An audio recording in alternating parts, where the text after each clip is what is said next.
Recording in progress.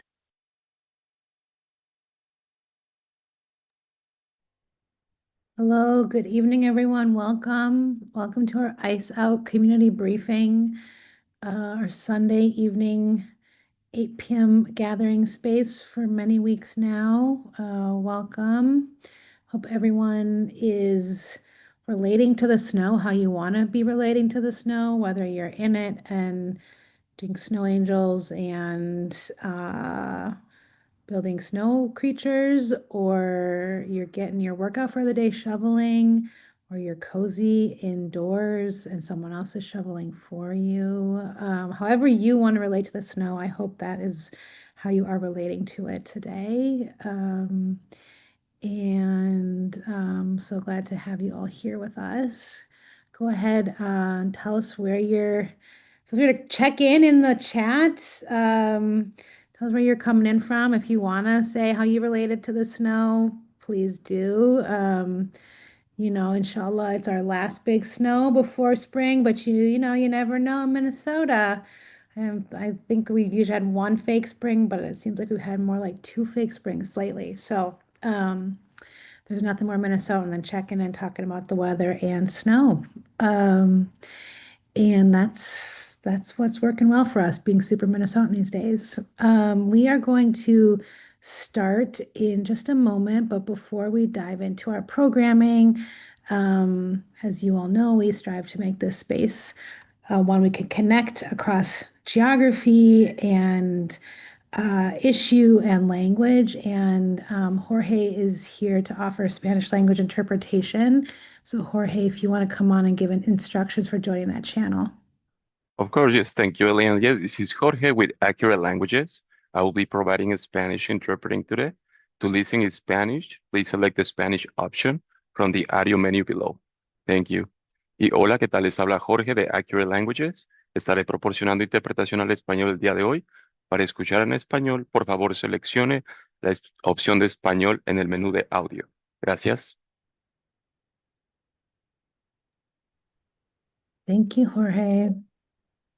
Um, yes, so wanted to open up this space, taking a breath and a moment together to anchor in an emotion I'm sure many of us are feeling, grief. I was at this retreat last week and the facilitator opened us up by doing a really brief grief ritual and we lit some candles and I thought, you know what, let's try to do that on Zoom because I feel a lot of grief all the time. And I'm sure many of you on this call do. And the horrors continue. And we feel grief and we're sad because like we love people. We love our state. We have a vision for the way we want the world to be, and that vision is being violated and broken on the daily. And our grief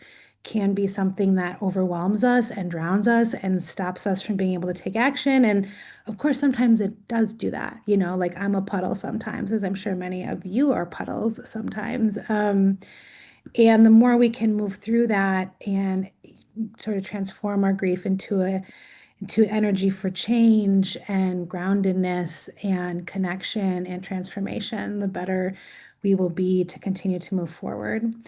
So I have a physical candle right here, and I'm going to light it. And in a minute, I'm going to ask you all to like do a waterfall thing in the chat. So if you've never done this before, you like type something in the chat box. And then when I say go, we all hit enter and it all comes in at the same time. Okay.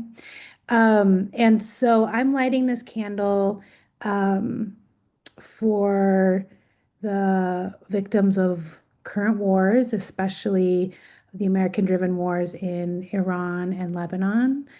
I'm lighting this candle for there are many martyrs in our movement, but most recently, Alex Preddy and Renee Good.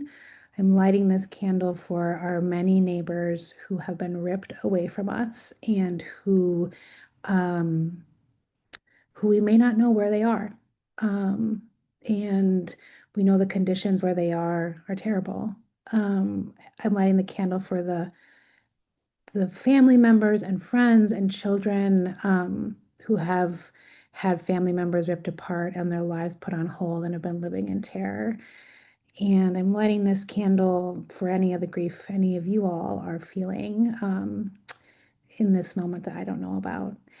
And so I want to ask you all to choose how you want to light a candle with me. You can find a candle emoji and like put it in the chat, or you can write candle, or you could say, sort of who you light this candle for of the ones I named or another one. That could be, again, um, our victims of war in Iran and Lebanon, Alex Preddy, Renee Good, people who have been stolen and kidnapped away from us, the families and friends in pain because they are gone or at some other reason. So go ahead and write it in the chat. Don't hit enter yet. It's okay if you did. Write it in the chat. I'm going to keep sort of talking a little bit to give folks a minute to put either a candle in the chat, write the word candle, put who you want to sort of light a grief candle for, put it in the chat. Here's the candle that I have physically lit. And hopefully my chattering has given you all enough time to put something in the chat. And I'm going to count to 3 and then hit enter, and we should have a waterfall fill the chat. 1, 2, 3, go.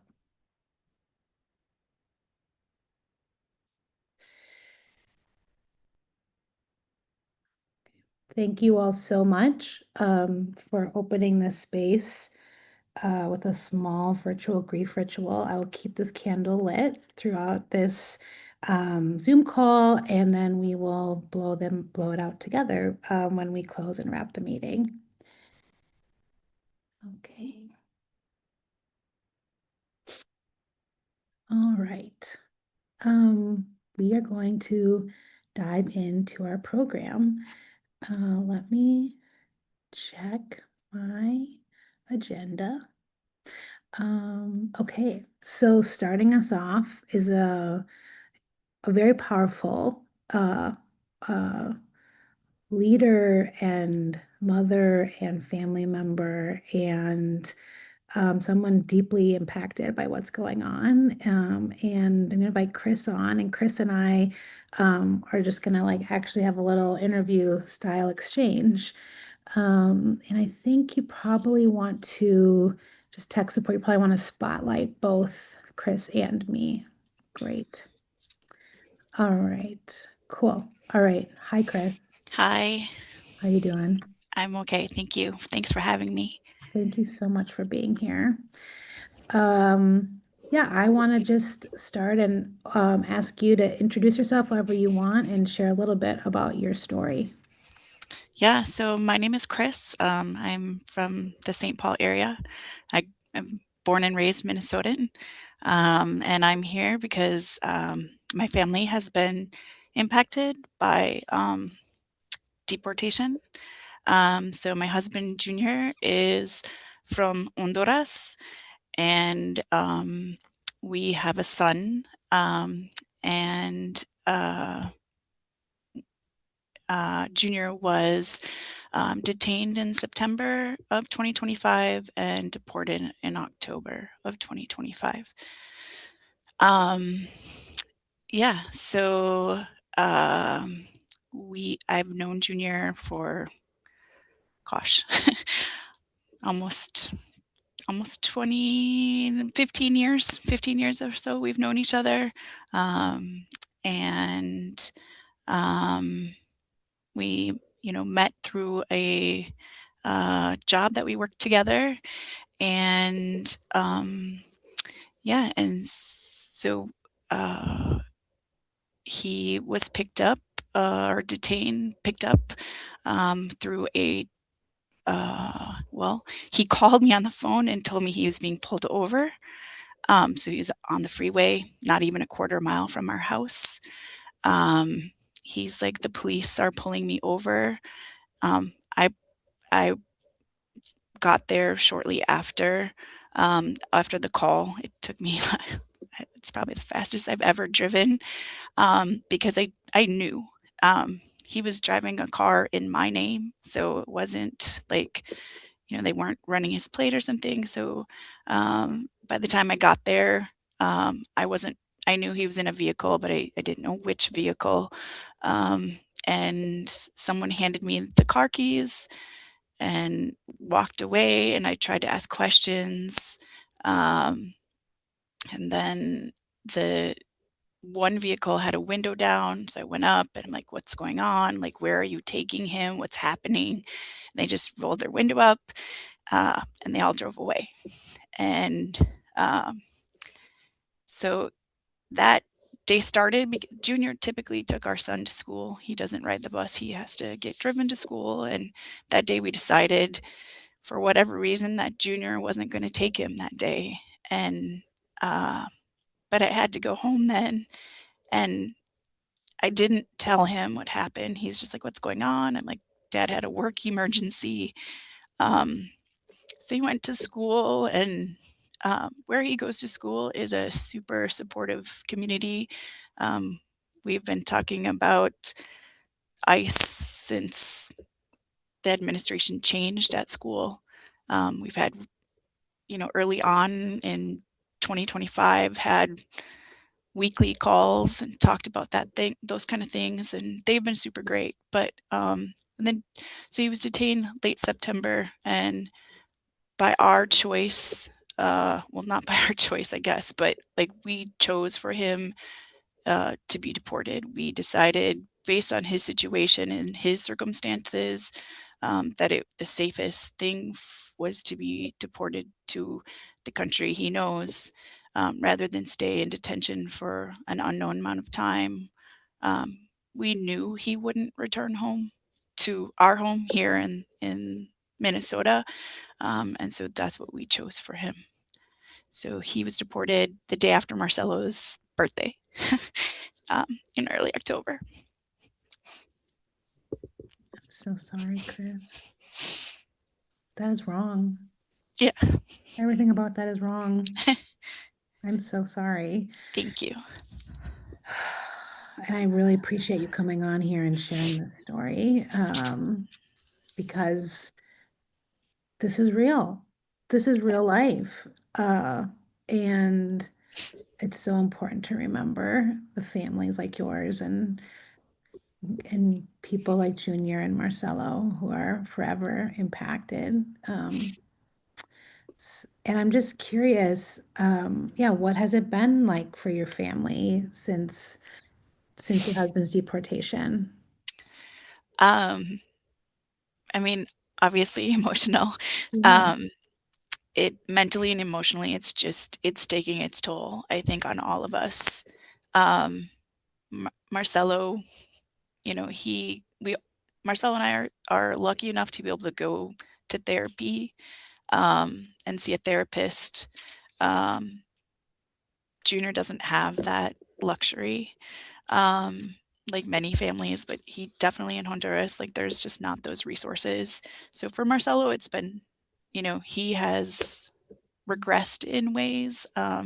He's For like the first 3 months, he cried himself to sleep. He wouldn't sleep unless I was sleeping next to him. Um, he's at the age where he gave up stuffies, but like stuffed animals, but now has returned to all of those. He told me the other day they're the only people that understand what he's going through. Um, so it's just it's like, I don't even know how to describe it. It's just, it sucks all the time. Yeah. Yeah. Sounds terrible. Sounds crushing. Yeah. And I'm glad Marcelo has his stuffies to Yeah. help him through magical things those stuffies can be. And if there's a place to send more stuffies, I don't know how many you want them in your house. I don't want to force more so stuffies many. on you. It's so many. It gets wild.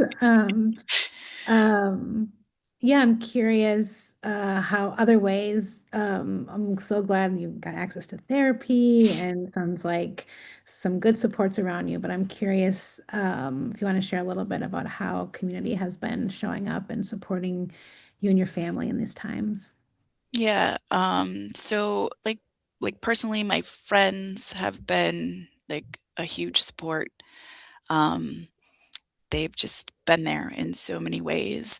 Also, our school community, so my son goes to a local Spanish immersion, um, and it's the best decision we've ever made was to send him there because there's kids just like him, right? He's not alone in this.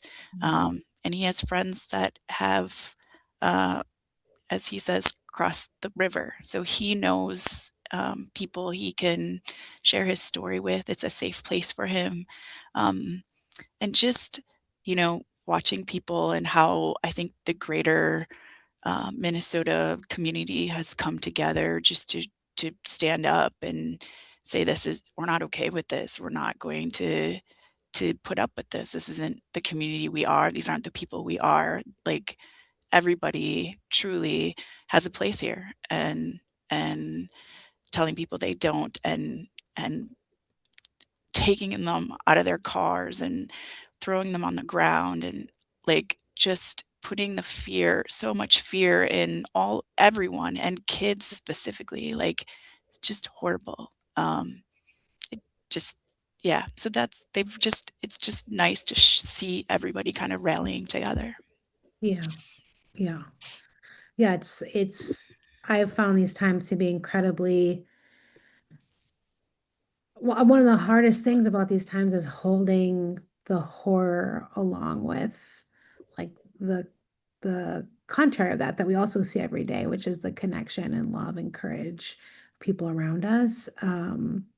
Which is like exhausting in its own. It's just like, how do we hold all this and take care of our babies who are so impacted by this? Yeah, I think the only way is together, you know. absolutely. Yeah, Yeah. went together. Yeah. Yeah, and I'm curious. I know that we've got a link in the chat to a GoFundMe to support your family, and I hope everyone gives. I'm curious if you have other ideas or ways you've experienced people to show solidarity in a good way for you and your family, or ideas for other impacted families. Yeah, I think for other impacted families, you know, I'm, I guess, blessed enough to be able to work, and I'm working a full-time job, a part-time job. Like, I'm lucky to do that, but there's a lot of families that aren't. Their kids are leaving school so that their kids can be the ones that were working. So rent support is huge. Um, Donating not just to big food shelves, but those small community food shelves where people are going to get uh, foods that are ethnically related to their households. Um, that is huge. I volunteer at a food pantry on the east side. It's just it people are going there because they need it more than ever. Um, and when it's a small place too, I think people often feel more comfortable. They can get different kind of services there.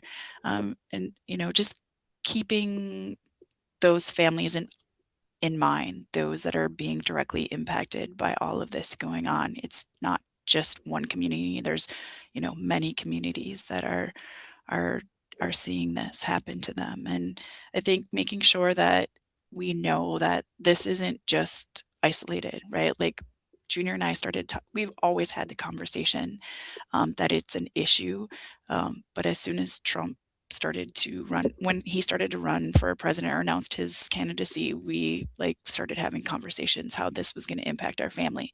So it's not just now, it's not just this little time. It's all the time that we people need to be aware and bring their voice to the table. Chris. Um, yeah, my last question for you is I'm curious, yeah, as we wrap, um, if you're feeling, I don't know if you're feeling hopeful for anything or if there's anything you hope for. I'm not totally, however, whatever feels like the right way to answer that question. Yeah, I would love to get your thoughts on how you're orienting to that hope question these days. Yeah, hope is hard, right? We're 3,000 miles away from each other. Um, Honduras is not a wealthy country, you know, electricity is an issue.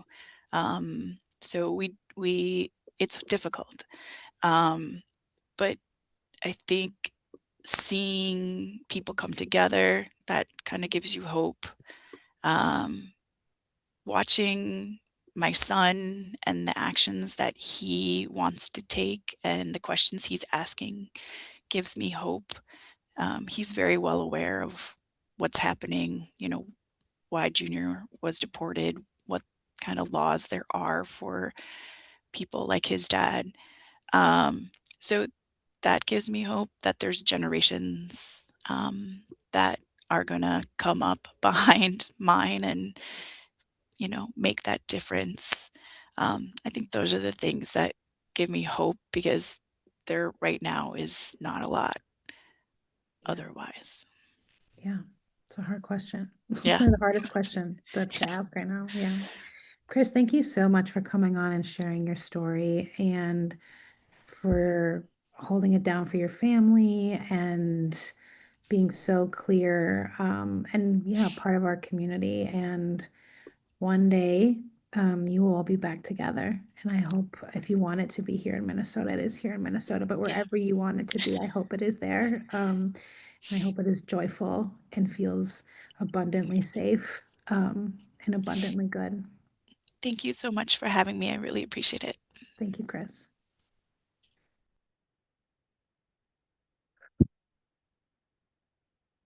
Okay. Um, I feel very grateful we lit a candle on this webinar, on this briefing, this space we've got together. Gonna keep on holding that, and putting some feelings into that candle. And if you have a physical one next to you that you ended up lighting, go ahead, throw it in there, or yeah, into our virtual candle that we all lit together. Okay, so yeah, we know that while the surge has gone down, ICE is still here. And the terror of ICE and the terror of this administration continues. And it we should expect it to continue to shift and to transform and to find new avenues to exert new pain. It won't go away. And one of the things that we have begun to see in Minnesota is the presence of bounty hunters, who are doing ICE's work. And so to hear a little bit more about that landscape and also what our rights are in relationship to bounty hunters, we have Jessica joining us. I'll pass it to you, Jessica. Hi, and thank you so much for the introduction. My name is Jessica West. I am a law professor at a law school in St. Paul called Mitchell Hamlin. And I want to talk a little bit about bounty hunters in Minnesota. So here's what I want to do. I want to talk about who bounty hunters are, a little bit about their rights and responsibilities, some things that we can all do or you can do if you're confronted by bounty hunters. And then just to ask any of my panelists whether I've missed anything. So let me go ahead and get started and talk a little bit about this role. So bounty hunters it is actually not like a legal term. They are called different things, and in Minnesota, they're called fugitive recovery agents. And they are essentially investigators who do a couple of different kinds of investigation in terms of broad categories. They do a bunch of electronic and data surveillance work, and then some more analog kind of visual surveillance that we would think of like following people, keeping an eye on them out in public. Okay, so in Minnesota, when we talk about fugitive recovery agents, we're often talking about somebody who works for bonds people. And bonds people are people who post bonds for individuals who have criminal cases and have some surety set, meaning that in order to ensure that they return to court, they need to post some amount of money. And the surety will post that money for a fee, some percentage generally of what that amount is. And in exchange for posting that bond, the bondsman gets a couple of things. One, the fee, and two, a contract. And that contract generally says that, that the individual who is subject to the criminal case gives up some rights such that the bondsperson or somebody designated by that bondsperson could go looking for them, including by entering their home or their workplace or doing other things that an individual wouldn't necessarily be able to do in the absence of that contract. All right, that's how it works in the surety or bondsperson situation. But these bounty hunters or fugitive recovery agents can operate as well outside the bond system. So what we have found is that the Department of Homeland Security, DHS, and ICE have hired bonds people. I'm sorry, that is not. Have hired bounty hunters or fugitive recovery agents here in Minnesota in order to do investigation to locate individuals. So it may be that there's been a drawdown of the federal agents, but an increase in the number of people who are actually looking for individuals to abduct and deport. So we don't have a ton of information on the number of contracts, nor are those contracts themselves that ICE has with bounty hunters, nor are those public. But we do know some things about them. It is the terms of those contracts that give the bounty hunter any authority that they have, though the bounty hunters themselves never become, at least according to ICE, are not deputized and therefore don't become law enforcement. They remain private individuals, citizens, but they are out looking for people. So after defining this role of the bounty hunter, I want to talk a little bit about the rights and responsibilities. This photo was taken downtown Minneapolis by someone who was an interpreter and ran across this individual. You can see that they clearly identify themselves as a fugitive recovery agent, even though that doesn't permit this individual any specific law enforcement authority. This individual seems to be dressing in a way as to say that they are law enforcement, which they're not. So rights and responsibilities, this individual and any fugitive recovery agent only has the same rights and abilities as any of us have. So they can be out and about, surveilling, looking through public information, looking for people, keeping an eye on things, following people in their cars. They're permitted to do that. They're also permitted under the laws of Minnesota to carry weapons as long as they have a permit. And so what we have seen is that a fair number of these individuals are armed and appear to be carrying weapons. But they're not law enforcement, and they don't need to dress like this. We've also seen some evidence, anecdotal, and stories about these fugitive recovery agents actually pretending to be someone else, a plumber or an electrician or somebody doing road work, knocking on people's doors and asking to enter.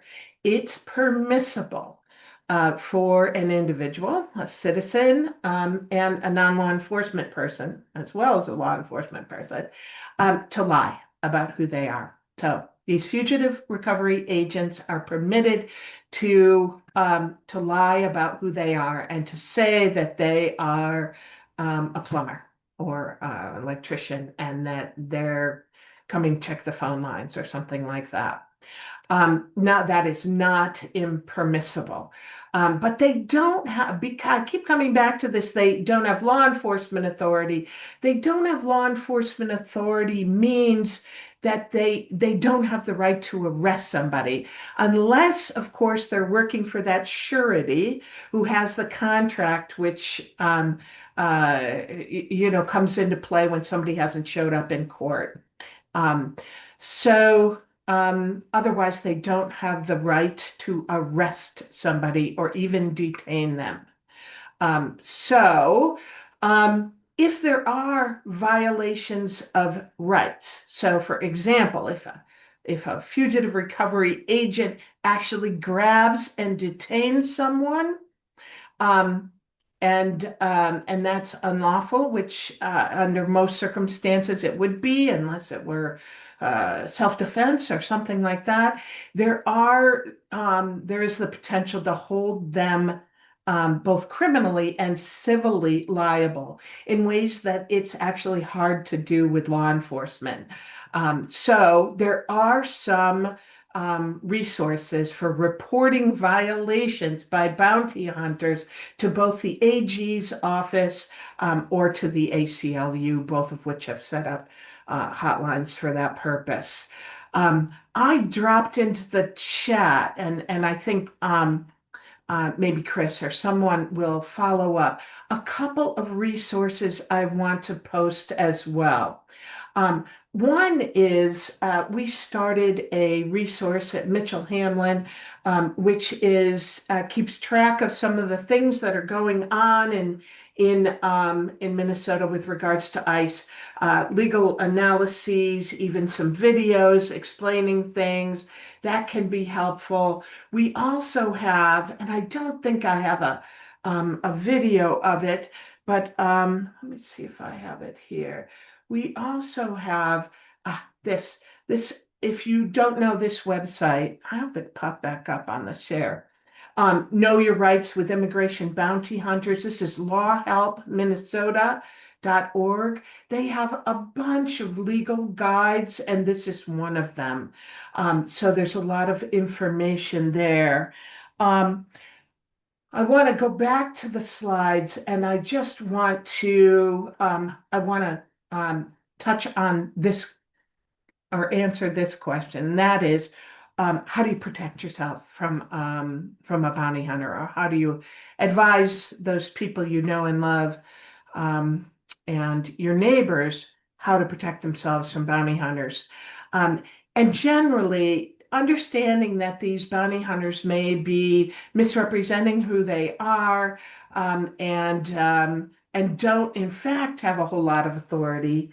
One way is to be careful about disclosing information, including things like status, immigration status, information on people's whereabouts, to someone, unless you know them or they've been well vetted by your neighbors.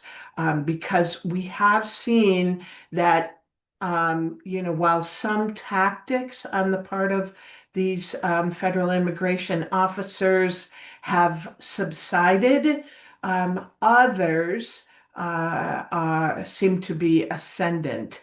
And some of what they're doing now seems to be a little bit more sneaky. And so be careful.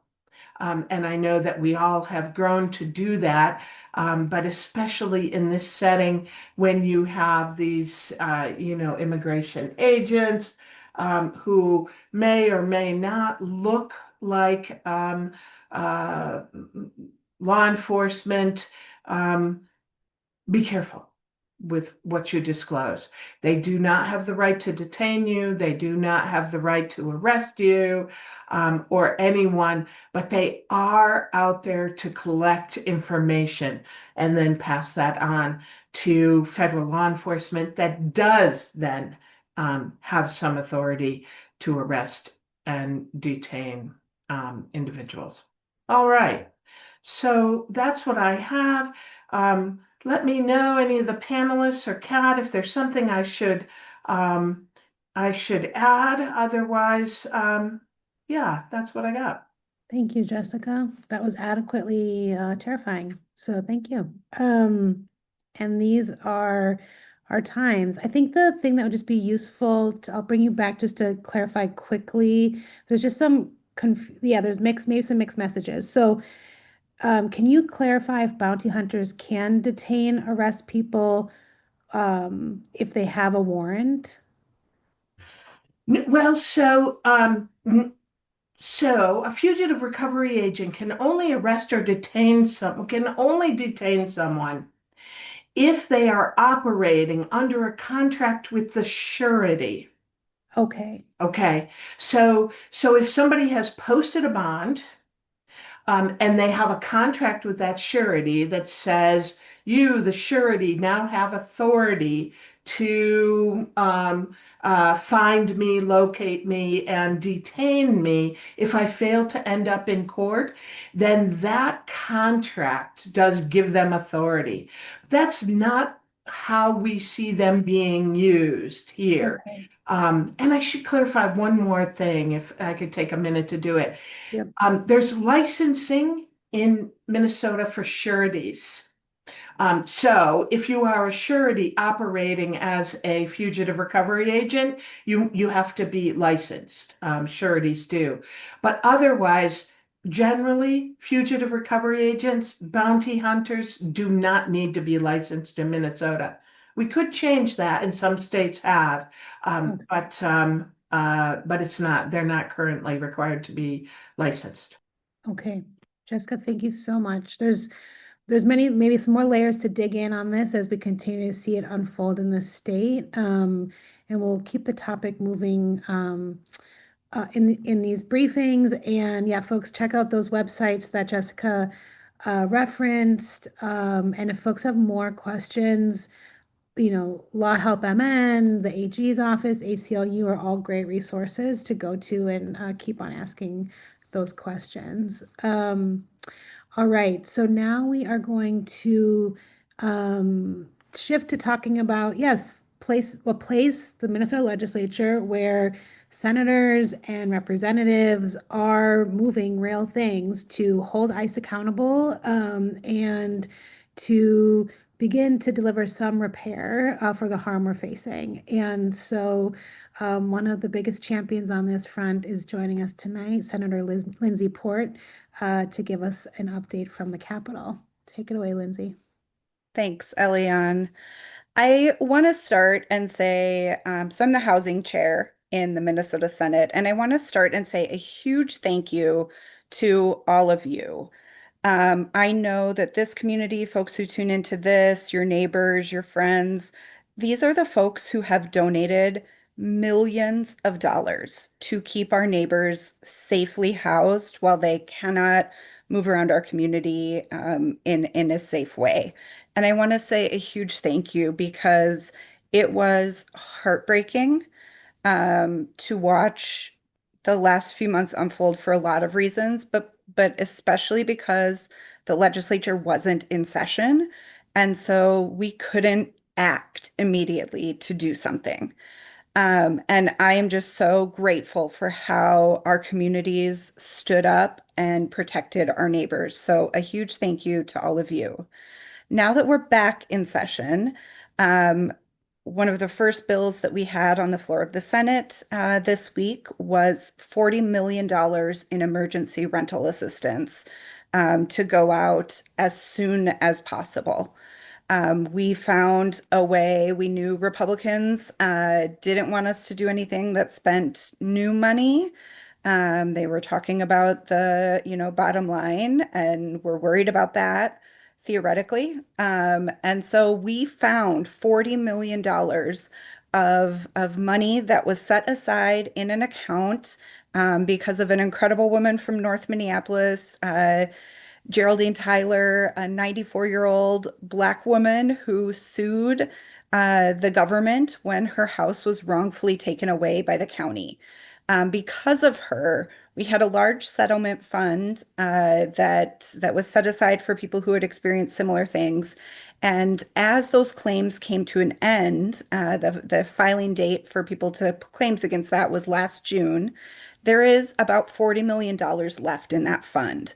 And so, what better way to keep up her incredible legacy than to use it to keep people housed who the government has wronged? So, we feel like this is a really great use of this money. It's available immediately.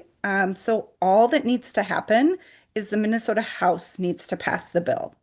All of the Democrats in the House support this bill, but it is a tied House. So, we need Republicans to also support it. We need at least one. We know from the hearings that have happened in the Housing Committee that there are several Republicans who support this work, who are like doing the right thing, who understand the needs of our communities and understand that keeping people safely housed is a really critical piece of that. But it seems that Speaker Dameth is not letting them vote yes to move the bill forward. And she has said she won't bring it to the floor of the House of Representatives. That's a huge problem because Minnesotans know that we need this money. They know our communities deserve this money, and it's time for us to act. And so, my ask to you tonight, you have done so much to give, to provide food, to deliver groceries, to drive people to school and work. Um, I'm asking you to make one more call. Please call Speaker Dameth, leave her a voicemail, send her an email. They put the information in the chat. She has the power to decide to bring this to the floor. And if she brings it to the floor, I truly do believe that there are a number of Republicans who will vote with us. Um, this can happen immediately. I know House Democrats are going to try to bring it to the floor this week. She needs to hear from you that this is an absolute priority and it needs to happen now. She's also running for statewide office. She's running for governor. So she needs people in Minnesota to vote for her for the Republican nomination. And we need to make this a requirement that she needs to allow this bill to come to the floor, allow her caucus to vote for it so that we can get emergency assistance in the hands of Minnesotans as soon as possible. $40 million won't solve the problem, but it will go a long way towards keeping our neighbors safe.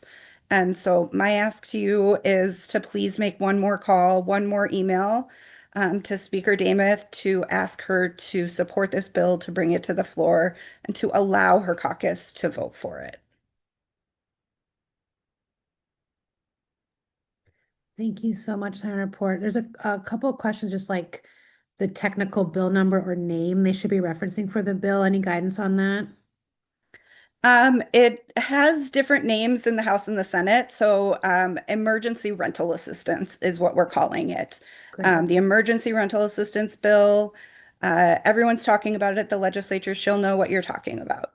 Okay, great, great. Just appreciate you coming on and being so clear about who the person is we need to put the most amount of pressure on to get this thing done, and to not be confused about that. So really appreciate coming on and giving us that insight. And then as soon as this passes the House, it then goes to the governor's office or governor's desk to be signed. Is that the next step after we will win in the House? That's exactly right. And the governor has already said he'll sign this bill. And within 15 days of this bill being signed, the Department of Revenue is directed in this bill to get that money out to counties. So it really can happen very quickly. once we get this bill signed. And it's the House that really has the power here, and we hope they meet this moment. Amazing. Thank you for all your incredible leadership on this. If folks Thank you. haven't seen some of the videos of Senator Port on the floor, they're worth checking out, as well as many of her colleagues. Thanks for the update. Everybody call Speaker of the House. I'm going to mispronounce her last name. Could you help me with that? Lisa Dameth. Dameth, Lisa Dameth. Call her, email her, go visit her office. Okay. Thanks, Senator Port. Thank you all so much. Yeah, have a great evening. Okay, and then our last speaker tonight, we're going to keep on talking about money in government. And this time we're going to switch to the federal level. We've been tracking funding for the Department of Homeland Security that many Minnesotans flew out to DC and were part of the team to block it. And that continues to progress and advance, and we want to keep our eyes on how that is moving. And so joining us tonight is John to share with us an update on DHS funding at the federal level. Go ahead, John. Thanks so much. And thanks so much for having me, y'all. Apologies for being off camera, but I'm recovering from a tooth extraction from last week. Appreciate you bearing with me. Just to sort of re-up some basics here. Obviously, the Department of Homeland Security has been shut down for several weeks now. And after congressional Democrats successfully separated the DHS budget from other pieces of funding the federal government. But just to say, DHS includes things that goes beyond ICE and CBP. It also includes other agencies like the Transportation Security Administration, which obviously helps keeps airports safe, FEMA, which does disaster recovery, the Coast Guard, as well as another agency called CISA, the Cybersecurity and Infrastructure and Security Agency.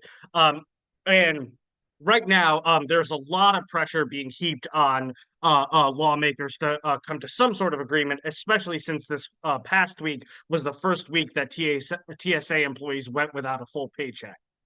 Airports are beginning to feel that disruption. There are long lines. Folks have probably seen those photos. And all of this is a result of not getting to an agreement around DHS funding.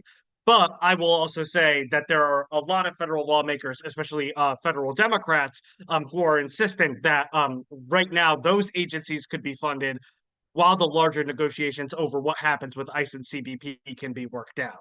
Right now, there are a key list of demands that congressional Democrats are making in order to reopen the Department of Homeland Security. One of those is requiring body cameras.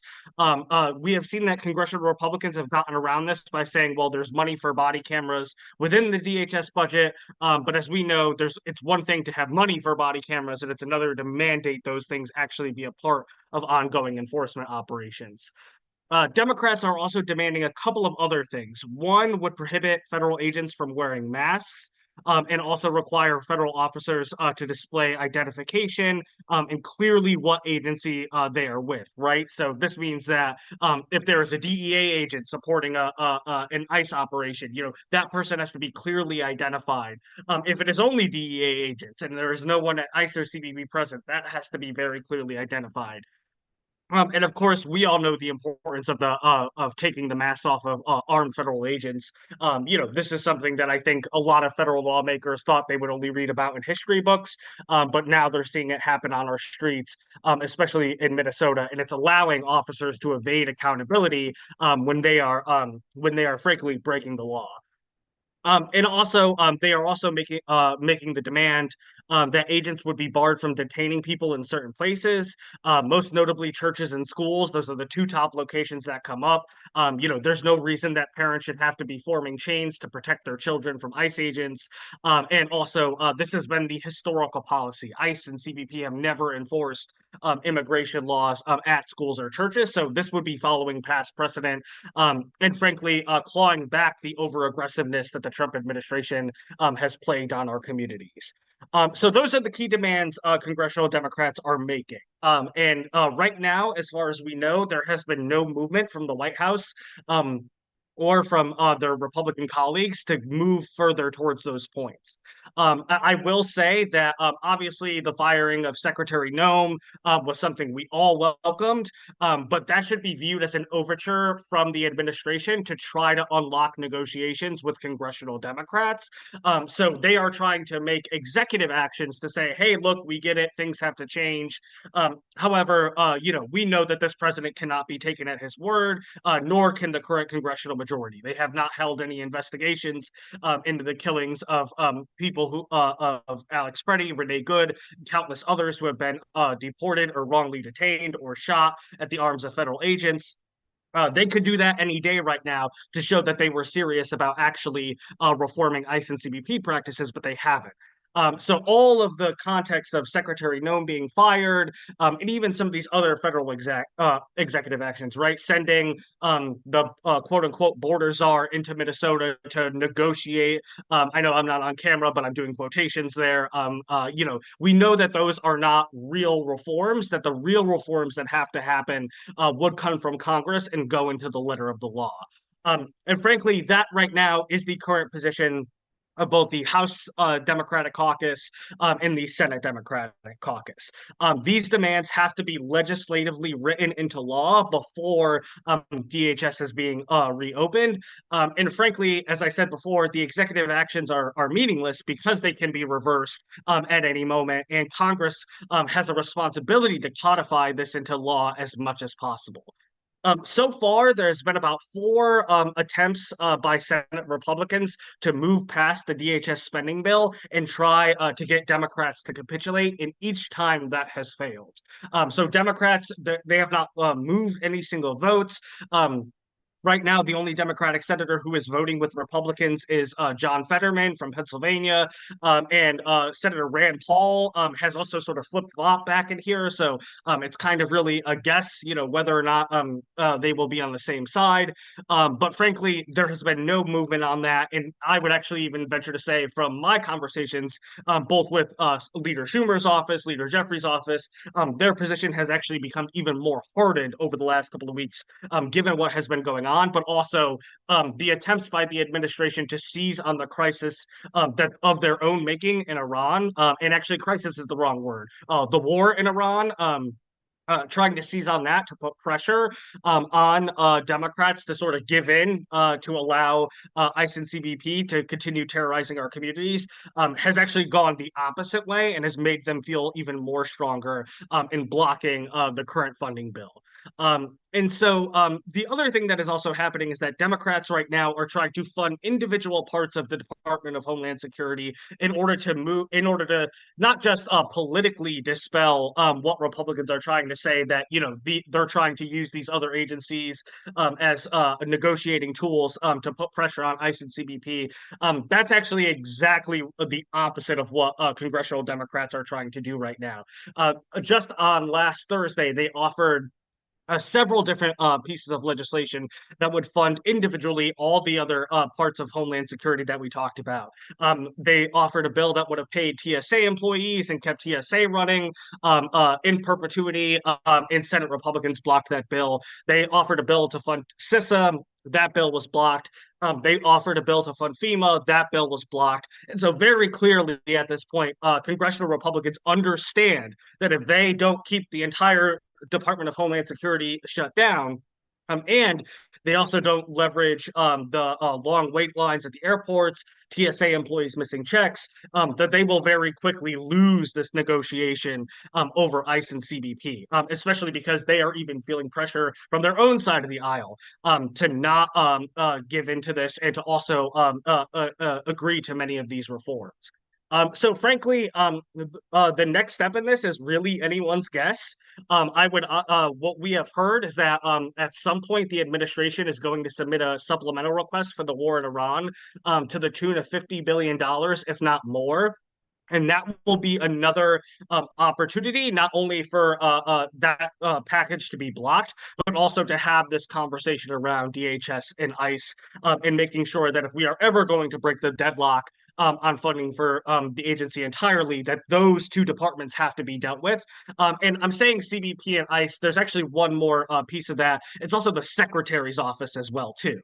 They want to make sure that they're putting reforms on the Secretary's office because, as we've seen, Secretary Noem has used hundreds of millions of dollars of funds, not only for her own personal vanity tour, but also to aid and abet a lot of these deportations.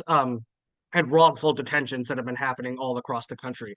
So the folks here are going to drop a couple of links in the chat, just so you all have them at your fingertips and you can get all the information that I laid out here whenever you need it to go and do some advocacy.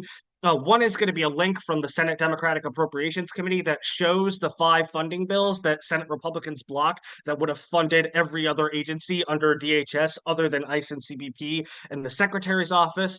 Another resource is a vote no template for the House and Senate. So if you read in the news, hey, there's a vote coming up this week, and I want to let my representative know what they should do, you could use that. There is a talking points template as well. And I encourage you to use that, not just for your representatives, but for folks in your community, right? I know all of you are already talking day in and day out about everything that is happening to your neighbors. But this is also important for folks who may not necessarily be paying as close attention as all of us. So those talking points should be able to help you also relate it to the federal fight that is happening. And then the last resource is really an entire DHS funding fight resource hub. This includes links to polling that shows, ICE and CBP's operations are popular across the political spectrum, including with independents and Republicans. So this really is not an issue of political affiliation or who you voted for in the last election.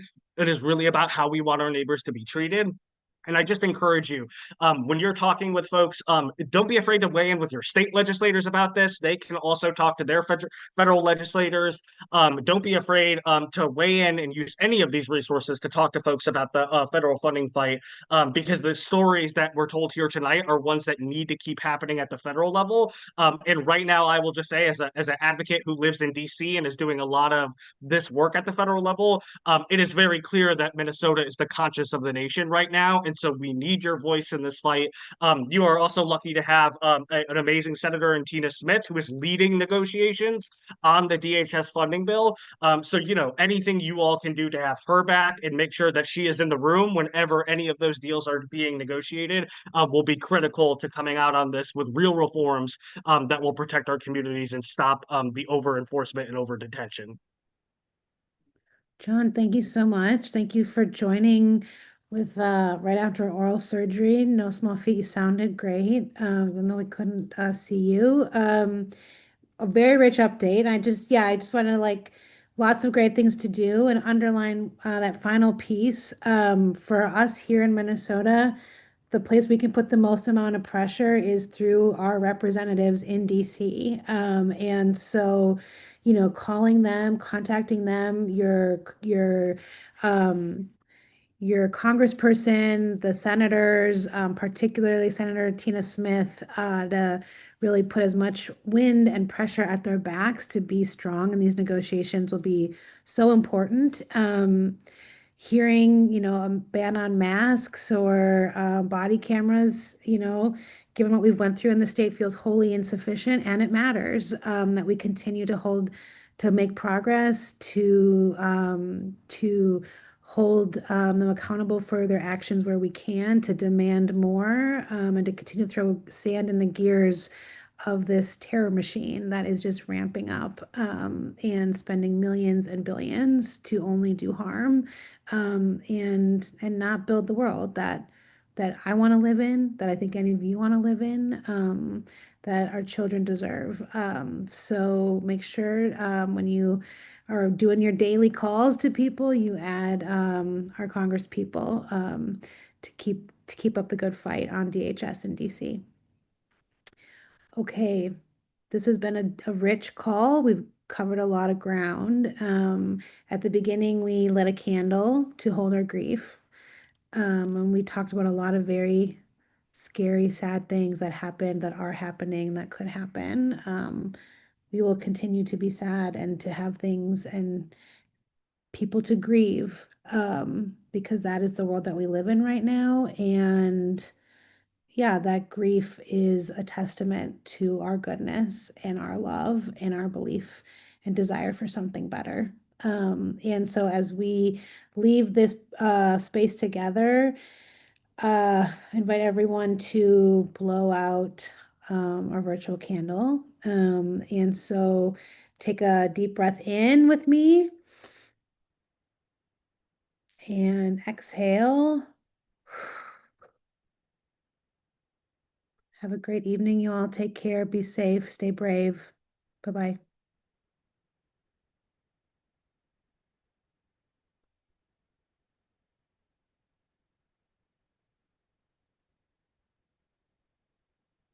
Record.